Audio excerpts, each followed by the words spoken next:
Hello everyone. In today's session, we will be covering Sale of Goods Act 1930. इस act की total weightage है 15 to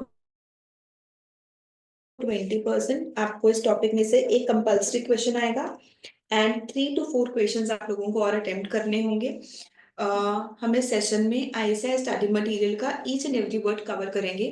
bye the end of this session you can expect कि आप cell of goods act के सारे exam question solve कर पा रहे हो। तो सेल ऑफ गुड्स एक्ट को टोटली 4 यूनिट्स में डिवाइड किया गया है। सबसे पहले यूनिट में हम लोग डिस्कशन करते हैं about formation of contract of sale, कि कॉन्ट्रैक्ट ऑफ सेल बनता कैसे है, what are the rules with respect to formation of contract of sale. Now the first question is कि सेल ऑफ गुड्स एक्ट बना 1930 में। इससे पहले how were the goods purchase sale being regulated, जो भी रूल्स थे, कहाँ पे कौन से रूल्स अप्लाई हो रहे थे गुड्स के परचेज सेल के ऊपर। तो सेल ऑफ गुड्स के बारे में इंडियन कॉन्ट्रैक्ट एक्ट में स्पेसिफिकली एक चैप्टर था, उसमें सारे प्रोविजंस थे with respect to purchase and sale of goods. 1930 में a strong need was felt to have an independent sale of goods act. इसलिए 1930 में this act came into force and now it is applicable to whole of India including Jammu and Kashmir. अब अगला question ये है कि क्या जो परचेज सेल हो रही है गुड्स की, sale of goods act principles specify करेगा लाइक कॉन्ट्रैक्ट एक्ट, या रूल्स स्पेसिफाई करेगा लाइक कंपनीज एक्ट। तो जो सेल ऑफ गुड्स एक्ट है ये भी एक प्रिंसिपल बेस्ड लेजिस्लेशन है, ये हमें प्रिंसिपल्स स्पेसिफाई करेगा and within those principles the parties will have the freedom to modify the provisions by express stipulations. कुछ केसेस में हाँ फ्रीडम रिस्ट्रिक्टेड है, कुछ केसेस में कुछ स्पेसिफिक रूल्स हैं हमें वही अप्लाई करने हैं। Otherwise the parties have the flexibility कि वो अपनी रिक्वायरमेंट के अकॉर्डिंग कोई भी परचेज सेल के केस में टर्म्स डिसाइड कर सकती हैं। सेल ऑफ गुड्स एक्ट का पर्पस था to define and amend the law relating to sale of goods. तो आज की डेट में सेल ऑफ गुड्स जब भी हो रही है उसके बारे में सारे रूल्स जो हैं वो सेल ऑफ गुड्स एक्ट में कंटेन्ड है। अब सबसे पहला और सबसे इंपॉर्टेंट क्वेश्चन आया हमारे पास, scope of the act. Act का स्कोप क्या है? The provisions of the act are applicable to contracts related to sale of goods, which means movable properties. ये एक्ट एप्लीकेबल है सारी मूवेबल प्रॉपर्टीज के ऊपर। तो अभी आगे जाके हम लोग डिस्कस करेंगे डिटेल में व्हाट आर गुड्स। तो सेल ऑफ गुड्स में एक वर्ड आता है गुड्स। गुड्स को डिफाइन किया गया है सेक्शन नंबर 2 सबसेक्शन 7 में। जो सेल ऑफ गुड्स एक्ट है वो सिर्फ गुड्स के ऊपर ही अप्लाई होता है। गुड्स की डेफिनेशन क्या है? गुड्स का मतलब है किसी भी तरह की movable property, any kind of movable property, excluding सिर्फ 2 चीजें हैं जो कि मूवेबल हैं बट गुड्स की डेफिनेशन में नहीं आती हैं, actionable claims and money. Actionable claims and money को छोड़ के कोई भी चीज को आप लोग गुड्स की डेफिनेशन में ले सकते हो। इट इंक्लूड्स, ये वाले जो एक लिस्ट है ये सारी चीजें भी गुड्स की डेफिनेशन में ही आएंगी। स्टॉक, शेयर्स, कोई भी growing crops attached to or forming part of land which are agreed to be severed before sale। तो सीए फाउंडेशन में काफी बार एग्जाम में केस स्टडी आती है जिसमें हमें बताना होता है कि ये चीज गुड्स है या नहीं है। ये इंपॉर्टेंट क्वेश्चन इसलिए है क्योंकि अगर कोई चीज गुड्स की डेफिनेशन में फॉल करेगी सिर्फ तभी sale of goods act apply हो सकता है। तो उस पर्सपेक्टिव से आप ध्यान से देखो, कोई भी तरह का मूवेबल आइटम जो है वो गुड्स बनता है except actionable claims and money.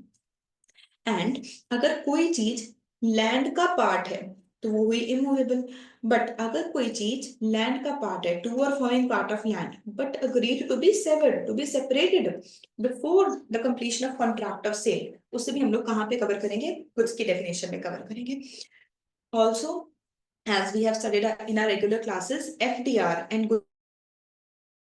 Goodwill, tangible intangible दोनों एसेट्स ही मूवेबल हैं। तो इवन गुडविल चाहे ये इंटेंजिबल है बट ये मूवेबल आइटम है, तो अगर ये मूवेबल आइटम है it is also goods. Goods further 3 categories की होती हैं, एक होती है एग्जिस्टिंग गुड्स, एक होती है फ्यूचर गुड्स और एक होती है कॉन्टिंजेंट गुड्स। एग्जिस्टिंग गुड्स ऐसे goods which exist at the time of contract of sale. Future goods which are yet to be manufactured, they don't exist on the time of contract of sale, they are yet to be produced.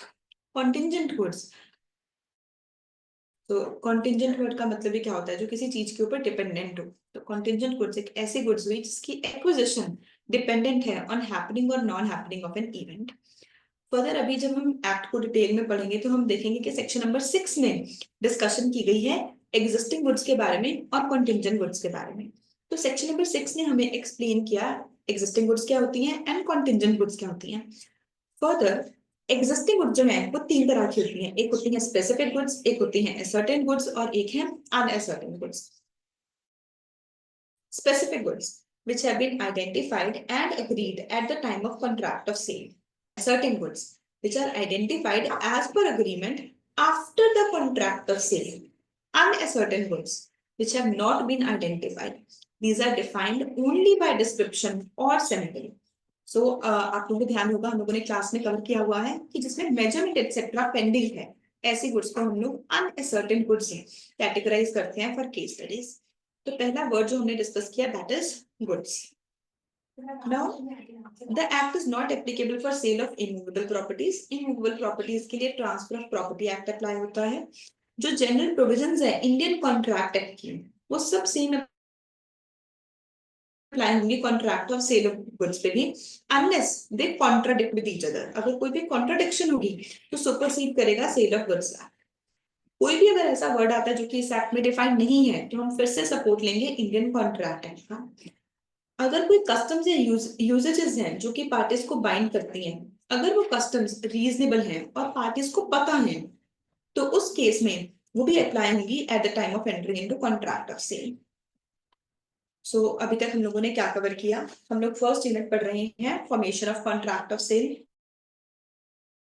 हम लोगों ने देखा कि sale of goods act 1930 में बना और इसके बनने से पहले ये सारे रूल्स इंडियन कॉन्ट्रैक्ट एक्ट में थे। Now this act is applicable to whole of India. ये एक्ट भी हमें कॉन्ट्रैक्ट एक्ट की तरह ही कुछ प्रिंसिपल्स बताएगा बट साथ में फ्लेक्सिबिलिटी देगा। उन प्रिंसिपल्स के विदिन हम जो भी रूल्स बना सकते हैं with respect to purchase and sale of goods. The purpose of the act, objective of the act is to define and amend the law relating to sale of goods. Act का scope क्या है, act किस type के transactions के ऊपर applicable है। तो जहां पे भी गुड्स का परचेज सेल हो रहा होगा वहां पे ये एक्ट एप्लीकेबल है। गुड्स का मतलब तो सेक्शन 2 सबसेक्शन 7 में हमने पढ़ा, कोई भी movable item except actionable claims and money including things attached to और forming part of land but which have been agreed to be severed before completion of contract of sale. तो इसका मतलब कि इमूवेबल प्रॉपर्टीज के ऊपर sale of goods act apply नहीं होगा। अगर कोई word sale of goods act में डिफाइन नहीं है या कोई भी हमें प्रिंसिपल का सपोर्ट चाहिए तो उस केस में हम लोग इंडियन कॉन्ट्रैक्ट एक्ट को रेफर करेंगे। फर्दर कस्टम्स एंड यूजेजेस जो कि रीजनेबल हैं एंड पार्टीज को पता है at the time of contract of sale वो भी अप्लाई हो जाएंगे उस स्पेसिफिक अग्रीमेंट के ऊपर। अब उसके बाद हम लोग कुछ डेफिनेशंस कवर करेंगे। फर्स्ट डेफिनेशन है buyer, a person who buyers or agrees to buy the goods. Seller, a person who sells or agrees to sell the goods. The two terms are complementary and represent the two parties to a contract of sale of goods. Both the terms are, however, used in wider sense. Not only the person who buys, but also the person who agrees to buy is a buyer, and similarly in the case of a seller. Section 2, subsection 7, important section for case studies. Goods means every kind of movable property except actionable claims and money. It includes stock, shares, growing crops, grass, things attached to or forming part of the land, which are agreed to be severed or separated from the land before sale or under contract of sale.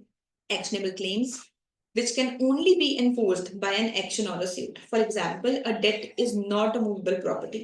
Even FD, fixed deposit receipts, are considered as goods. Goods include both tangible and intangible items like goodwill, copyright, patents, etc. Now, first, there are three types of goods: existing goods, contingent goods, and future goods. Existing goods, which are in existence at the time of contract of sale. Those owned or possessed or acquired by the seller at the time of contract of sale as per section number 6. Existing goods are further of three categories: specific goods, ascertain goods, and unascertain goods. Specific goods, which have been identified and agreed upon at the time of contract of sale. Ascertain goods, which are identified in accordance with the agreement after the contract of sale is made. The term is not defined in the Act but has been judicially interpreted. In actual practice, ascertain goods is a term same as specific goods. When out of a lot or out of large quantity of uncertain goods, the number or quantity contracted for is identified. Such identified goods are called as ascertain goods. To make best possible use of this class, I would want that all of you have your books in hand. सबके पास हाथ में ISA का study material या फिर summary charts होने चाहिए. अगर आपके पास ये समरी चार्ट नहीं है, you can contact RMS or comment on this video. You will get the summary chart.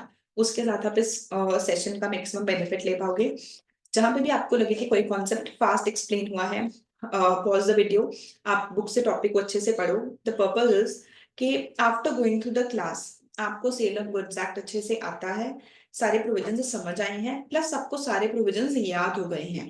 तो अगर आपको कहीं पे भी लग रहा है कि कोई चीज आपको अच्छे से समझ नहीं आई है, पॉज करो वीडियो को, टॉपिक को अच्छे से रीड करो, उसे समझो, इफ रिक्वायर्ड वीडियो को दोबारा से सुनो एंड फिर आगे कंटिन्यू करो. ठीक है. By end of the session I promise you कि आप सीए फाउंडेशन के सेल ऑफ गुड्स एक्ट के सारे क्वेश्चंस अटेम्प्ट कर पाओगे. Coming back to our topic, uncertain goods which are not specifically identified or ascertained at the time of contract of sale. जैसे कि आप specifically example देखो, if A agrees to sell to B 1 packet of salt out of the lot of 100 packets lying in the shop, it's a sale of uncertain goods because it is not known which packet is to be delivered. For example, X has 10 horses. He promises to sell one of them but doesn't specify which one. It is a contract of uncertain goods. Now future goods, which don't exist at the time of contract of sale. These are to be manufactured or produced by the seller after making the contract of sale. It is always an agreement to sell because the goods don't exist. They cannot be proper sale right now. It is not an actual sale because the property, the goods can be transferred only when the goods exist. Contingent goods, the acquisition of which depends upon an uncertain contingency. Contingent goods also operate as an agreement to sell and not a sale, so far as the question of passing of property to the buyer is concerned. In other words, like future goods, in case of contingent goods also, the property doesn't pass to the buyer at the time of making of contract. So, जो भी students पहली बार ये देख रहे हैं, तो third unit में हम लोग डिटेल में डिस्कस करेंगे कि प्रॉपर्टी क्या होती है, प्रॉपर्टी के ट्रांसफर के बारे में क्या रूल्स हैं. यहाँ पे हमें सिर्फ ये ध्यान में रखना है कि दो चीजें होती हैं, एक होता है सेल, एक होता है अग्रीमेंट टू सेल. सेल के केस में तो प्रॉपर्टी का मतलब है किसी गुड्स से रिलेटेड जो भी राइट्स हैं. सेल के केस में तो सारे राइट्स आपको साथ के साथ ही ट्रांसफर हो रहे हैं. अग्रीमेंट टू सेल में आपको राइट्स भी ट्रांसफर नहीं हो रहे. Rights will be transferred on a future date. Property एक फ्यूचर डेट पे ट्रांसफर होगी. तो जो एग्जिस्टिंग गुड्स हैं वो तो सेल भी हो सकती है और अग्रीमेंट टू सेल भी हो सकता है, पर जो फ्यूचर गुड्स हैं एंड कॉन्टिंजेंट गुड्स हैं उन केसेस में हमेशा क्या होगा, अग्रीमेंट टू सेल ही होगा, क्योंकि जो गुड्स अभी एग्जिस्ट नहीं करती उसकी प्रॉपर्टी, उसके राइट्स में आपको ट्रांसफर नहीं कर सकते. प्रॉपर्टी का मतलब इनहेरेंट राइट किसी भी गुड्स का. अब इस एक्ट में बहुत इंपॉर्टेंट वर्ड है डिलीवरी. का मतलब क्या है, वेरी वेरी इंपॉर्टेंट. आगे जाके हम एक सेक्शन पढ़ेंगे कि कॉन्ट्रैक्ट ऑफ सेल बनता कैसे है, तो वहां पे एक वर्ड आएगा डिलीवरी. तो उस पर्सपेक्टिव से आप सब अच्छे से सुनो. टू सबसेक्शन 2 में डिफाइन किया गया है कि डिलीवरी क्या होता है. तो वॉलंटरी ट्रांसफर ऑफ पोजेशन, जब गुड्स का पोजेशन वॉलंटरली ट्रांसफर किया जा रहा है, तो मतलब अगर एक्स ने वाई की गुड्स चोरी कर ली, दैट डजंट मीन कि डिलीवरी हो गई. उस केस में पोजेशन तो चेंज हो गया है, पहले गुड्स एक्स के पास थे अब वाई के पास है, बट डिलीवरी नहीं हुई है.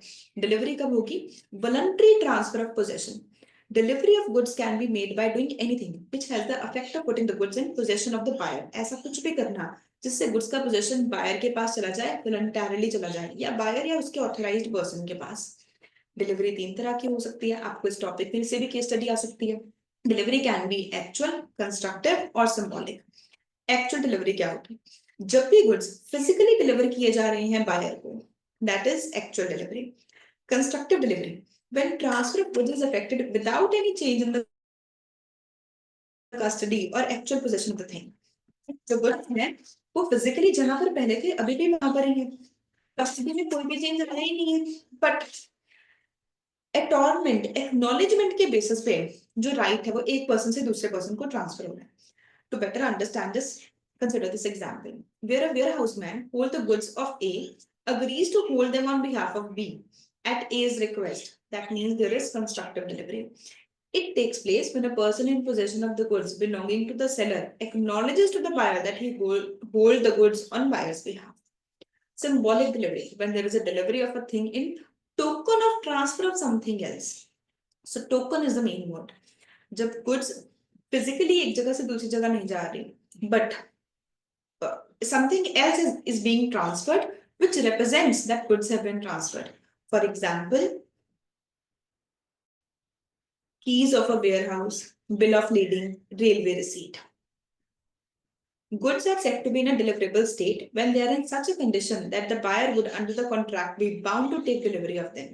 तो काफी जगह आगे एक रूल लिखा आएगा कि जो गुड्स है वो डिलीवरेबल स्टेट में होनी चाहिए. तो हमें कैसे पता कैसे चलेगा कि जो गुड्स है वो डिलीवरेबल स्टेट में है? डिलीवरेबल स्टेट का मतलब गुड्स ऐसी सिचुएशन में है कि ऐसी कंडीशन में है कि जो बायर है उसे डिलीवरी लेनी ही पड़ेगी.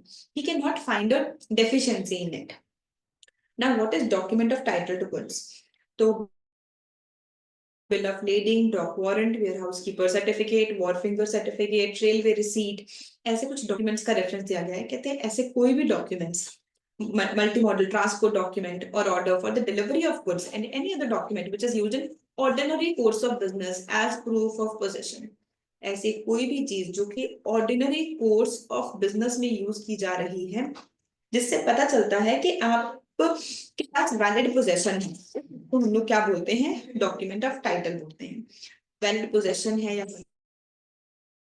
कंट्रोल है या फिर जिससे आप ऑथराइज कर सकते हो या पपोर्टिंग टू ऑथराइज, चाहे एंडोर्समेंट से चाहे डिलीवरी से पोजेसर को कि वो गुड्स ट्रांसफर कर सकता है, वो गुड्स रिसीव कर सकता है. तो ऑर्डिनरी कोर्स ऑफ बिजनेस में कोई भी चीज जो कि प्रूफ है पोजेशन का या फिर गुड्स के कंट्रोल का या फिर गुड्स के पोजेशन को किसी और को ट्रांसफर करने का या रिसीव करने का, ऐसे डॉक्यूमेंट को हम लोग क्या बोलते हैं? Document of title. इसके कुछ एग्जांपल्स हमें गिवन है: bill of lading, dock warrant, warehouse keeper certificate, railway receipt, etc. This list is only illustrative and not exhaustive. Also, there is a difference between document showing title and document of title. For example, a share certificate. It's a document which shows the title. Words को literally समझो. Document showing title का मतलब क्या है? ऐसा कोई document जिससे पता चल रहा है कि इन गुड्स का ओनर कौन है. डॉक्यूमेंट ऑफ टाइटल का मतलब ऐसा कोई डॉक्यूमेंट जिसके बेसिस पर मैं ओनरशिप ट्रांसफर भी कर सकती हूँ. जैसे एक शेयर सर्टिफिकेट है, उससे पता चल जाता है कि इन शेयर्स का ओनर कौन है. If I give my share certificate to mister X, that doesn't mean कि मिस्टर एक्स उसके ओनर बन गए. So ये सिर्फ क्या है? डॉक्यूमेंट शोइंग टाइटल है. It merely shows that the person named in the share certificate is entitled to the share represented by it, but doesn't allow that person to transfer the share mentioned therein by mere endorsement on the back of the certificate and delivery. Who is a mercantile agent? An agent who in the customary course of business has, as such agent, authority either to sell the goods or consign the goods for the purpose of sale or to buy goods or to raise money on the security of goods. Property का मतलब है ownership. General property, general property मतलब उन goods से related सारे rights एक ही person के पास हैं. In every contract of sale, the ownership must be transferred by seller to buyer, or there should be an agreement by seller to transfer the ownership. Mean discussion ही किस चीज की है? देखो, पूरे सेल ऑफ गुड्स एक्ट को ना 4 units में डिवाइड किया गया है. जो फर्स्ट यूनिट है ये बात करेगी formation of contract of sale, contract बना कैसे. सेकेंड यूनिट में हम एक चीज सीखेंगे, कंडीशंस क्या होती हैं, वारंटीज क्या होती हैं. And third unit talks about transfer of property, कि जो गुड्स है कैसे पता चलता है कि उसकी प्रॉपर्टी ट्रांसफर हो गई. तो जो अलग अलग टाइप की गुड्स हैं, existing goods, future goods, contingent goods, uncertain goods, sale और रिटर्न बेसिस, हम इन सब के बारे में रूल्स पढ़ेंगे यूनिट नंबर 3 में. तो सब जगह मेरे लिए इंपॉर्टेंट होगा, सबसे पहले मेरे लिए इंपॉर्टेंट होगा गुड्स है या नहीं है, डिलीवरी है या नहीं है, फिर प्रॉपर्टी क्या है. तो प्रॉपर्टी का मतलब है ownership, general property. In all cases of contracts of sale, there would be transfer of property from one person to another. कहते प्रॉपर्टी इन गुड्स का मतलब है general property, that is all the ownership rights of the goods. Note that the general property in goods is to be distinguished from special property. It is possible that general property may be in one person and special property in the same thing may be in another. Insolvent. A person is said to be insolvent when he ceases to pay his debts in the ordinary course of business or can't pay his debts whenever they become due, whether he has committed an act of insolvency or not. Price means the money consideration. ध्यान से देखो, money consideration तो मतलब कि अगर exchange of goods हो रहा है, एक्स ने अपना लैपटॉप सेल किया और उसके बदले में वाई से फोन परचेज किया, there is barter, it is not covered under sale of goods act. यहाँ पे प्राइस होना जरूरी है, प्राइस मतलब मॉनेटरी कंसिडरेशन होनी जरूरी है। क्वालिटी ऑफ गुड्स का मतलब है उनका स्टेट और condition. Before we go further, let's quickly revise what we have covered till now.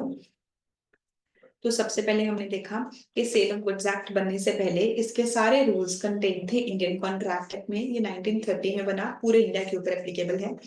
ये एक्ट हमें प्रिंसिपल्स बताएगा, उन प्रिंसिपल्स के अंदर है कि जो पार्टीज हैं वो मॉडिफाई कर सकती हैं प्रोविजंस को।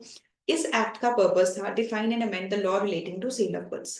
इस एक्ट का स्कोप क्या है? ये एक्ट अप्लाई होगा किसी भी गुड्स की परचेज सेल के ऊपर। तो गुड्स क्या होती हैं? हमने पढ़ा कि सेक्शन 2 सबसेक्शन 7 ने डिफाइन किया है, बहुत ही वाइड स्कोप बताया कि कोई भी movable items except actionable claims and money as goods. Actionable claims का एक एग्जांपल हमें दिया कि जो डेटर हैं वो एक्शनेबल क्लेम्स होते हैं। फिर उन्होंने फर्दर बताया कि जो स्टॉक है, शेयर्स है, ये भी गुड्स हैं। कोई ग्रोइंग क्रॉप्स हैं which are attached to or forming part of the land, they are also considered as goods if they are agreed to be separated before the contract of sale. उसके बाद हमने discuss किया कि Indian contract act भी goods की purchase sale के ऊपर apply होगा whenever there is no provision in sale of goods act or if the provisions are not inconsistent.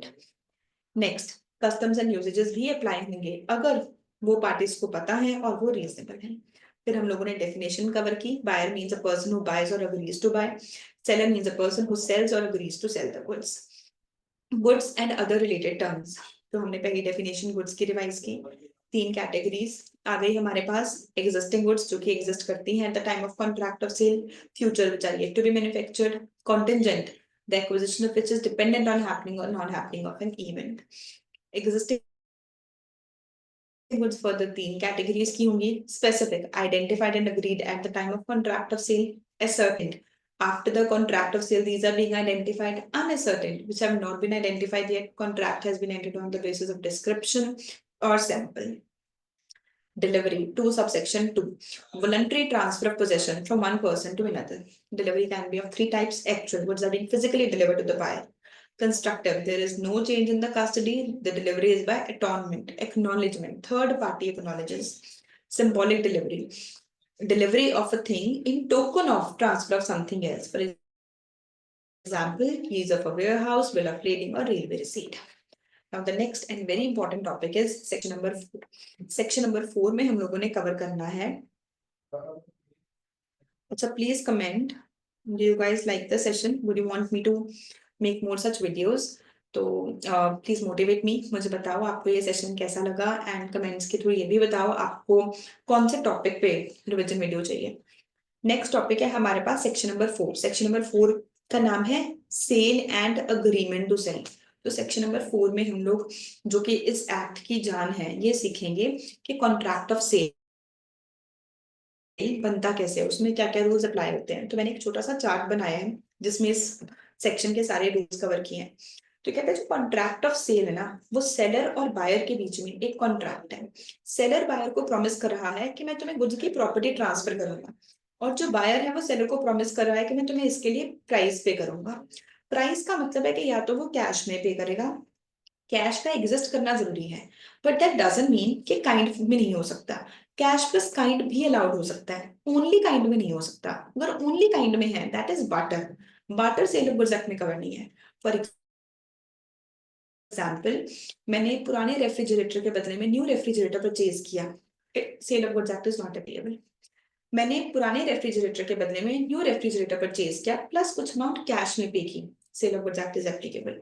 मैंने न्यू रेफ्रिजरेटर परचेज किया और उसके लिए 1 लाख रुपीस पे किया, even then sale of goods act is applicable. तो sale है क्या? Agreement between seller and buyer, जहां पे सेलर बायर को गुड्स की प्रॉपर्टी ट्रांसफर कर रहा है एंड बायर सेलर को प्राइस पे कर रहा है। कॉन्ट्रैक्ट क्या हो सकता है? कॉन्ट्रैक्ट हो सकता है कि या तो मैं अभी प्रॉपर्टी ट्रांसफर करूंगा या फिर फ्यूचर में प्रॉपर्टी ट्रांसफर करूंगा। अगर प्रॉपर्टी अभी ट्रांसफर हो रही है तो हम वर्ड यूज करेंगे सेल, अगर फ्यूचर में प्रॉपर्टी ट्रांसफर हो रही है तो वर्ड यूज करेंगे agreement to sale. Agreement to sale ने फ्यूचर में सेल बनना ही बनना है। जब भी टाइम पीरियड कंप्लीट हो जाएगा या जो भी कंडीशंस थी वो कंडीशंस पूरी हो जाएंगी, उस केस में अग्रीमेंट टू सेल क्या बन जाएगा, सेल बन जाएगा। तो मैं ये भी कह सकती हूँ कि सेल के केस में तो एब्सोल्यूट कॉन्ट्रैक्ट होता है, प्रॉपर्टी साथ के साथ ट्रांसफर हो रही है। पर अग्रीमेंट टू सेल में फॉर एग्जाम्पल फ्यूचर गुड्स और कॉन्टिजेंट गुड्स के केस में अभी प्रॉपर्टी ट्रांसफर नहीं हुई, वो कुछ कंडीशंस के ऊपर डिपेंडेंट है। तो देखो अभी सेक्शन 4 में सारे सेम पॉइंट्स रिपीट होंगे। A contract of sale of goods whereby the seller transfers or agrees to transfer the property and goods to the buyer for a price. There may be contract of sale between one part owner and another. A contract of sale may be absolute or conditional. Where under a contract of sale, property is transferred from seller to buyer. The contract is sale, but where the transfer of property is to take place at a future date, or on the basis of some condition, it is an agreement to sell. An agreement to sell becomes a sale when the time elapses or the conditions fulfilled, subject to which the property is transferred. In case of sale, property is transferred from seller to buyer immediately. The term sale has been defined in this section as where under a contract of sale, the property is transferred from seller to buyer. In case of the property is transferred on the current date, it is sale. In agreement to sell, the ownership is not transferred immediately. It is intended to be transferred on a future date on fulfillment of certain conditions. The term defined is where the transfer of the property is to take place at a future time or subject to some conditions. Thus, whether a contract is an absolute sale or an agreement to sell depends whether there is immediate transfer of property or not. देखो हम लोगों ने chart में कैसा लिखा, हमने लिखा कि सेल क्या है, सेलर और बायर के बीच में कॉन्ट्रैक्ट है जिसमें सेलर बायर को प्रॉपर्टी ट्रांसफर अभी करेगा या अग्री करता है कि मैं फ्यूचर में करूंगा, बायर सेलर को प्राइस अभी पे करेगा या अग्री करता है कि मैं फ्यूचर में पे करूंगा। अगर अभी प्रॉपर्टी ट्रांसफर हो रही है तो सेल है, अगर फ्यूचर में हो रही है तो अग्रीमेंट टू सेल है। अग्रीमेंट टू सेल ने एक ना एक दिन सेल बनना ही बनना है, जब भी लैप्स ऑफ टाइम हो जाएगा या फिर कुछ कंडीशंस पूरी हो जाएंगी। तो अगर सेल हो रही है, it is an absolute contract, और अगर वो किसी चीज के ऊपर डिपेंडेंट था, it is a conditional contract, it is an agreement to sale. Agreement to sale sale कब बनेगा, व्हेन द टाइम elapses और द कंडीशंस आर फुलफिल्ड। तो सेल ऑफ गुड्स एक्ट को जब हमने सेक्शन नंबर 4 में पढ़ा, हमने इसमें वर्ड यूज किया कॉन्ट्रैक्ट, कि सेलर और बायर के बीच का कॉन्ट्रैक्ट है। जैसे ही हमने कॉन्ट्रैक्ट वर्ड यूज किया, इसका मतलब कि इंडियन कॉन्ट्रैक्ट एक्ट के सेक्शन नंबर 10 के जो भी रूल्स थे for formation of a valid contract, वो सारे रूल्स अप्लाई हुए। वहां पे हम सेक्शन 10 में ये पढ़ते हैं that all agreements are contract if they are entered into by free consent of the parties who are competent to enter into contract for legal consideration and objective unless declared void by law। वो सारे rules यहाँ पे apply हो गए। कहते there must be at least two parties, seller and buyer, and the two must be different persons. A person can't be both seller and buyer and sell his goods to himself. हमने contract में पढ़ा है ना that there must be minimum two parties. Subject matter of contract must necessarily be goods covering only movable property. It may be either existing goods owned or possessed by seller or future goods. Price in money should be paid or promised, but there is nothing to prevent the consideration from being partly in money and partly in kind. इस छोटी सी line से ही case study आती है exam में।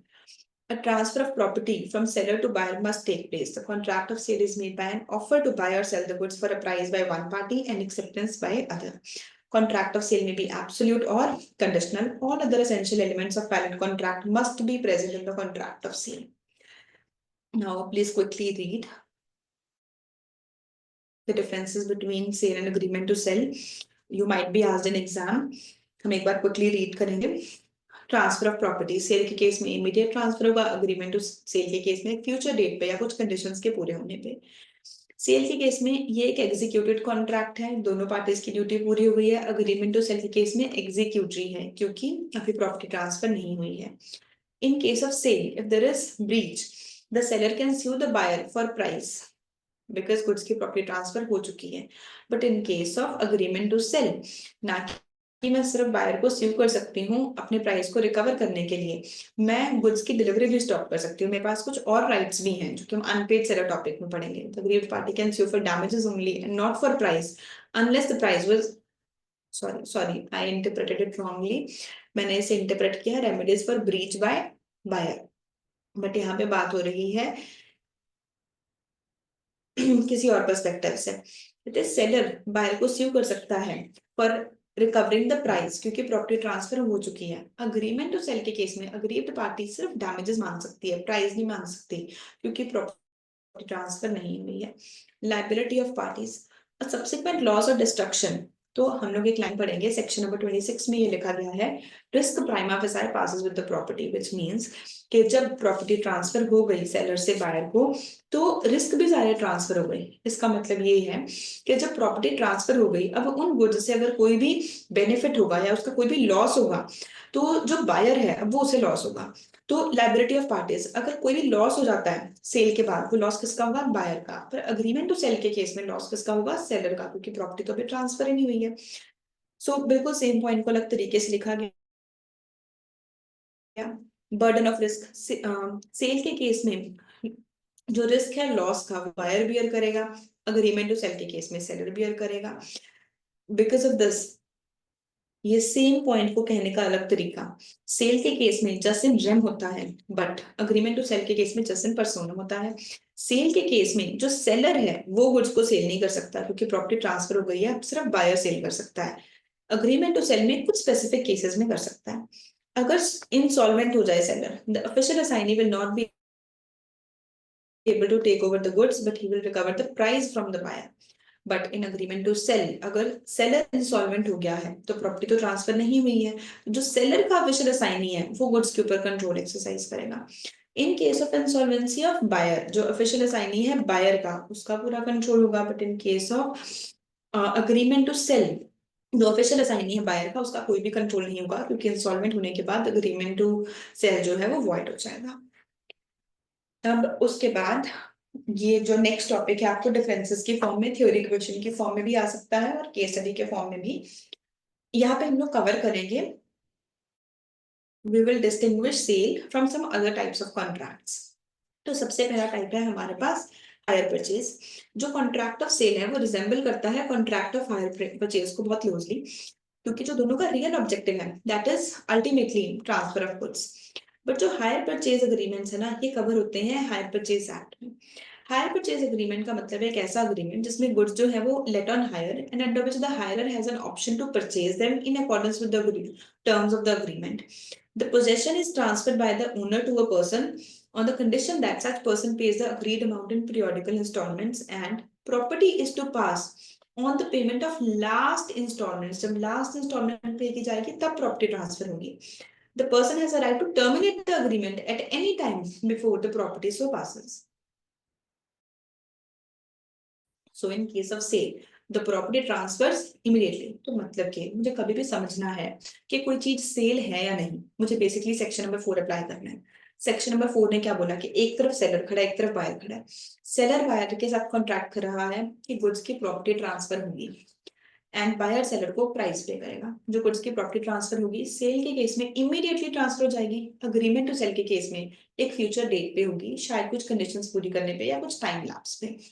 तो अभी भी जब आप जितने भी डिफरेंसेस पढ़ोगे ना सब में ये बताया जाएगा कि सेल के केस में प्रॉपर्टी इमीडिएटली ट्रांसफर हो रही है एंड हायर परचेज में या किसी और डिफरेंस में हम आगे देखेंगे उन केसेस में प्रॉपर्टी ट्रांसफर नहीं हो रही थी। तो जो मेन डिफरेंस है ना दैट इज कि प्रॉपर्टी ट्रांसफर हो रही है या नहीं।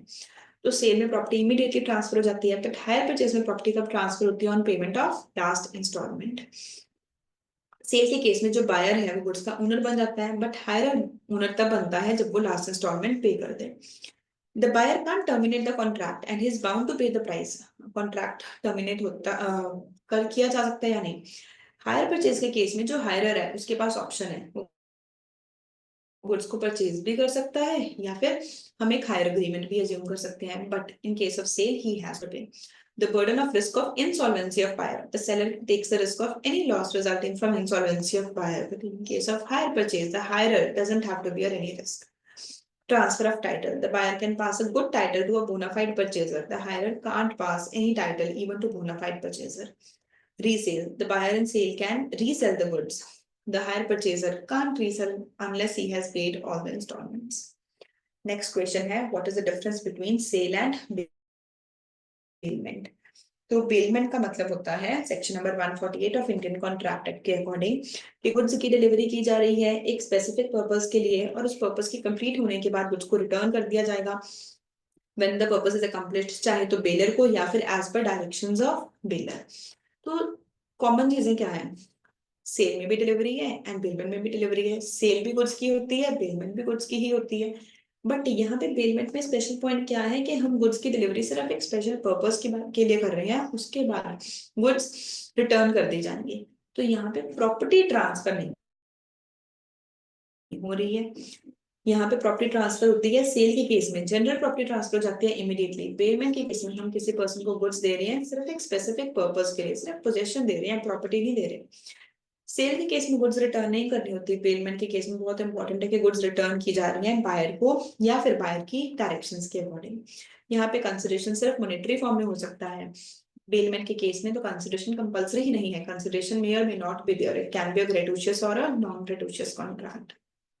Cell and contract for work and labour. जो कॉन्ट्रैक्ट है सेल ऑफ गुड्स का is one in which some goods are sold or are to be sold for a price, but where no goods are sold and there is only the doing or rendering of some work of labor।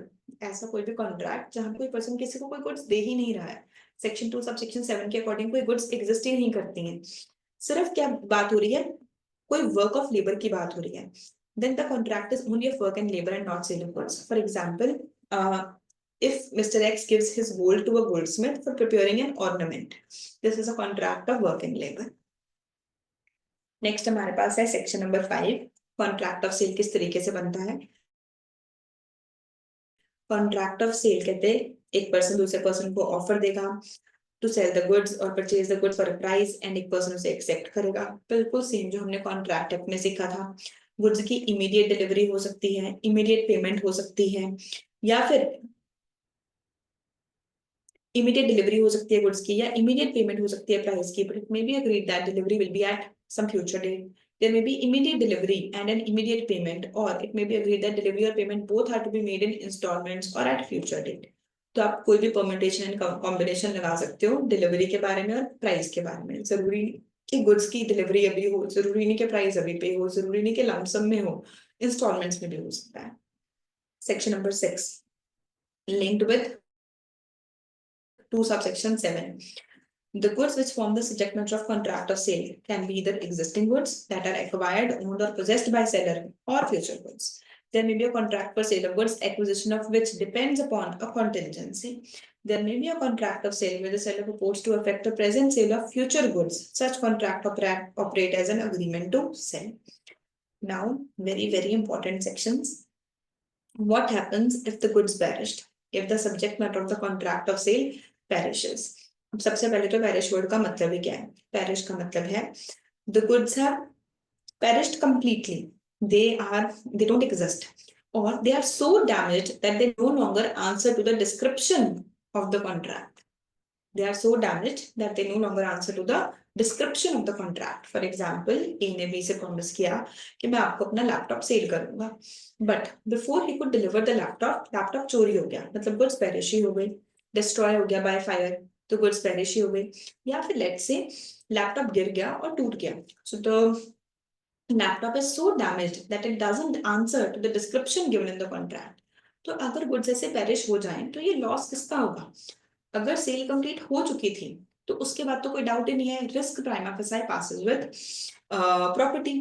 तो जब property transfer हो गई है, cell हो गई, तो property transfer हो गई, तो बायर का लॉस है। बट व्हाट इफ जो ये गुड्स पेरिश हो रही नहीं है, ये आफ्टर अग्रीमेंट टू सेल हुई है या बिफोर अग्रीमेंट टू सेल हुई है, सेल से पहले हुई है, तो ये किसका लॉस है, उसके बारे में बना है सेक्शन नंबर 7 और सेक्शन नंबर 8। कहते हैं गुड्स पेरिशिंग का मतलब so damage that they no longer answer to the description of the contract. ये हो सकता है बिफोर मेकिंग द कॉन्ट्रैक्ट। मान लो एक्स ने वाई को लैपटॉप सेल किया but he did not know कि उसके घर पे जो लैपटॉप है वो डिस्ट्रॉय हो चुका है बाय फायर। तो सेक्शन नंबर 7 ने बोला कि जब कॉन्ट्रैक्ट बनाया जा रहा है उससे पहले ही अगर गुड्स पेरिश हो चुकी हैं, अगर ये कॉन्ट्रैक्ट स्पेसिफिक गुड्स के लिए था तो अग्रीमेंट वॉइड हो जाएगा। अगर जो गुड्स हैं वो पेरिश हो रही हैं after agreement to sell but before sale, तो सेक्शन नंबर 8 अप्लाई हो जाएगा। It says that if the contract is for specific goods and without any fault of either buyer or seller, then the agreement will be void. आगे बढ़ने से पहले एक बार quickly revise करते हैं, चैप्टर बस कंप्लीट ही होने वाला है, so let's have a quick revision. First paragraph था कि सेल ऑफ गुड्स एक्ट बना 1930 में। इससे पहले ये रूल्स थे इंडियन कॉन्ट्रैक्ट एक्ट में और ये एक्ट पूरे इंडिया के ऊपर एप्लीकेबल है। Then sale of goods act principles establish करेगा एंड हमें फ्लेक्सिबिलिटी देगा। कुछ लिमिटेड रूल्स के अंदर हम उन प्रिंसिपल्स के बेसिस पे फ्लेक्सिबली कोई भी टर्म्स ले डाउन कर सकते हैं in a contract of sale. The purpose of the act is to define and amend the law relating to sale of goods. इस एक्ट का स्कोप क्या है, ये अप्लाई करेगा गुड्स के ऊपर। गुड्स की डेफिनेशन में डिटेल में डिस्कस की। 2 सबसेक्शन 7 में movable items except exchangeable claims and money, anything attached to or forming part of the land which has been agreed to be severed before sale. Goods are of 3 types. Buyer or seller हम लोगों ने discuss किया। तीनों categories का एक एक word याद किया। एग्जिस्टिंग गुड्स जो कि एग्जिस्ट करती थी at the time of contract of sale, identify कर ली गई थी at the time of contract of sale. ascertained, not identified as on the date of agreement to sell, and unascertained, not yet identified. These are not specifically identified at the time of making of contract. Future goods, which don't even exist now, these are yet to be produced. Contingent, the acquisition of which is dependent upon a contingency. Delivering, voluntary transfer of possession from one person to another. Actual delivery, change in custody from one person to another. Physically goods are delivered. Then constructive delivery, there is no change in custody or actual possession of the thing, but the delivery is affected by atonement, by acknowledgement of a third party. Symbolic delivery, when delivery of a thing is in token of a transfer of something else. Document of title to goods क्या हुआ? Then property का मतलब क्या होगा? Property का मतलब होगा ownership, किसी गुड्स से रिलेटेड सारे राइट्स। सेक्शन नंबर 4 का वो चार्ट, सेलर है, बायर है, सेलर ने बायर को प्रॉमिस किया है कि मैं तुम्हें गुड्स की डिलीवरी करूंगा, एंड बायर ने सेलर को बोला है कि मैं आपको प्राइस पे करूंगा। सिर्फ प्राइस होना जरूरी नहीं है, बट प्राइस का एग्जिस्ट करना जरूरी है। So it can be price plus something in cash plus something in kind. उसके बाद इट कैन बी सेल और agreement to sale. Sale absolute होती है, इमीडिएटली प्रॉपर्टी ट्रांसफर हो रही है। अग्रीमेंट टू सेल जो है वो कंडीशनल होता है, जब भी टाइम लैप्स हो जाएगा या कंडीशंस पूरी हो जाएंगी तो अग्रीमेंट टू सेल सेल बन जाएगा। देन हम लोगों ने डिफरेंसेस पढ़े। सेल और हायर परचेज में डिफरेंस क्या है, वर्क एंड लेबर या पेमेंट में डिफरेंस क्या है, कॉन्ट्रैक्ट ऑफ सेल किस तरीके से बनता है, ऑफर एंड एक्सेप्टेंस। जो गुड्स थी वो लमसम में भी हो सकती हैं एंड इंस्टॉलमेंट्स में भी हो सकती हैं गुड्स की डिलीवरी, और जो प्राइस है सिमिलरली लमसम में भी हो सकता है, इंस्टॉलमेंट्स में भी अभी भी हो सकता है, फ्यूचर डेट पे भी हो सकता है। Subject matter of contract of sale, goods की डेफिनेशन है कंटिन्यू की, और 2 नए सेक्शंस दिए। गुड्स अगर पेरिश हो जाए तो पेरिश होने का मतलब they are perished or so damaged that they no longer answer to the description of the contract. There are 2 cases. One, the goods have been perished before the contract of sale, the agreement is void. Second, the goods have perished after agreement is sale, but before the contract of sale, the agreement is again void if it is not due to fault of either seller or. The last section talks about, the last topic talks about ascertainment of price. How would the price be ascertained in case of a contract of sale? तो section number 9 और 10 में इसके बारे में rules बताए गए हैं। Section 9 ने बोला कि प्राइस जो है पार्टीज खुद फिक्स करती हैं। जब भी कोई 2 लोग आपस में परचेज सेल का कॉन्ट्रैक्ट कर रहे हैं, they will agree a price or it will be determined as per the course of dealings. या तो वो एक्सप्रेस करेंगे या फिर इम्प्लाइड होगा उनके कंडक्ट के बेसिस पे, determined as per course of dealings. Implied को ही कहने का एक अलग तरीका है। सेक्शन नंबर 10, उन्होंने अग्री किया कि जो प्राइस है वो एक वैल्यूअर हमें वैल्यू करके बताएगा। Agree to be fix in a manner provided by contract, मतलब कि एक वैल्यूअर हमें वैल्यू करके देगा। जो वैल्यूअर है, third party doesn't make valuation. ऐसी पॉसिबिलिटी है कि हमने डिसाइड किया कि थर्ड पार्टी वैल्यूएशन करके देगी बट वो ना करे, तो उस केस में अग्रीमेंट वॉइड हो जाएगा। अगर थर्ड पार्टी को प्रिवेंट किया गया था किसी एक पार्टी के डिफॉल्ट की वजह से, उस केस में सच party will bear the damages. अगर थर्ड पार्टी ने वैल्यू करने से मना कर दिया बट बायर ने गुड्स रिसीव कर ली थी and goods appropriate कर ली गई हैं, then the buyer will have to pay the reasonable price. For more clarity, देखो सेक्शन प्राइस कैसे सर्टेन किया जाएगा, कहते हैं प्राइस का मतलब है मॉनेटरी कंसिडरेशन गुड्स की। सेक्शन नंबर 9 के अकॉर्डिंग प्राइस या तो पार्टीज फिक्स करती हैं या कोई एग्री करती है तरीका जिससे कि वो वैल्यू किया जाएगा, या हम डिटर्मिन करेंगे by the course of dealing between the parties. Section number 10, by valuation, when there is an agreement to sell the goods on the terms that price is to be fixed by third party and he does not or can't make the valuation, agreement will be void. In case the party is being prevented by default of either party from fixing the price, the party at fault will be liable to pay the damages to the other party who is not at fault. However, if a buyer has received and appropriated the goods, he must pay a reasonable price for them in any eventuality. That's it for today. Thank you so much. I hope you enjoyed the session and please let me know because that will motivate me to make more such videos. Thank you. Take care.